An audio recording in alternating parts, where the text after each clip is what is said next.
साहेब अजिबात त्यांची बदली वगैरे काही होणार नाही। त्यांच्या डोक्यावर कोणाचा हात आहे तुम्हाला आम्हाला सर्वांना माहिती आहे।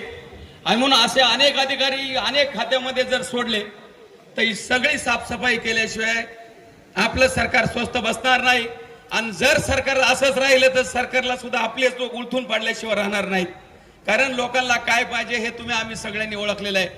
कोण कोणाला पाठीशी घालते, कोण कोणाच्या मदतीने करते, कोण कोणाच्या जीवावर उठते, हे सगळं तुम्हाला आम्हाला सगळ्यांना माहिती आहे।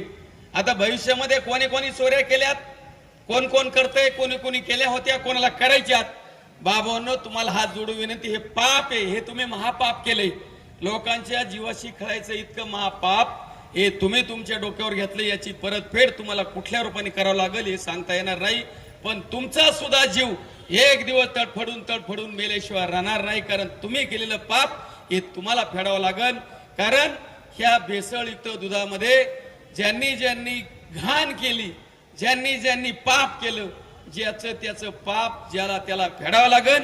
कोणी ज्याचं समर्थन करत असतं तर ते समर्थन अजिबात कोणी करू नका।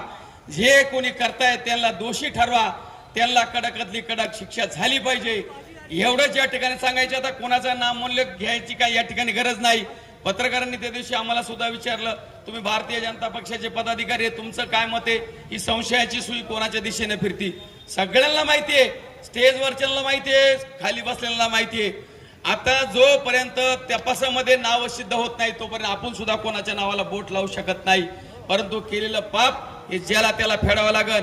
मीडिया समोर हे सुरेश वाणी आहेत, ते मीडियामध्ये मुलाखत घेत असताना कोण कोण किती खोटं बोललं तुम्ही पकडलेलं आहे।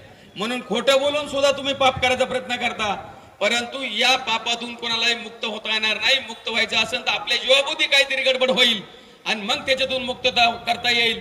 एवढ्याच्या प्रसंगी सांगतो, अजून माझ्या पाठीमागे 4-2 नेते बोलणार आहेत आणि माझं तर वैयक्तिक मत आहे, या गुन्हेगारीतून लोकांची सुटका करायची असेल तर पोलीस खात्याने सुद्धा आपला बडगा त्या पद्धतीत उगारला पाहिजे। आरोपींना पोलीस स्टेशनवरून खाली आणत असताना मी पाहिलं, एक आरोपी पोलिसाच्या खांद्यावर हात ठेवून खाली येतोय। काय पोलिसांचा आदर्श घेणारी तर पोलीस लोक आहेत आमचे मित्र, काय आदर्श घेणारे लोक? गुन्हेगाराला गुन्हेगारासारखी वागणूक द्या, चांगल्या माणसाला चांगली वागणूक द्या। पोलिसांनी सुद्धा पोलिसांसारखं वागलं पाहिजे, एवढं या ठिकाणी सांगतो। आणि आपले सर्वजण, आपण सर्वजण हे सर्व विचार ऐकण्यासाठी उपस्थित झालात, तुमचं मनपूर्वक सहर्ष स्वागत करतो। माझे विचार थांबवतो। जय हिंद, जय महाराष्ट्र।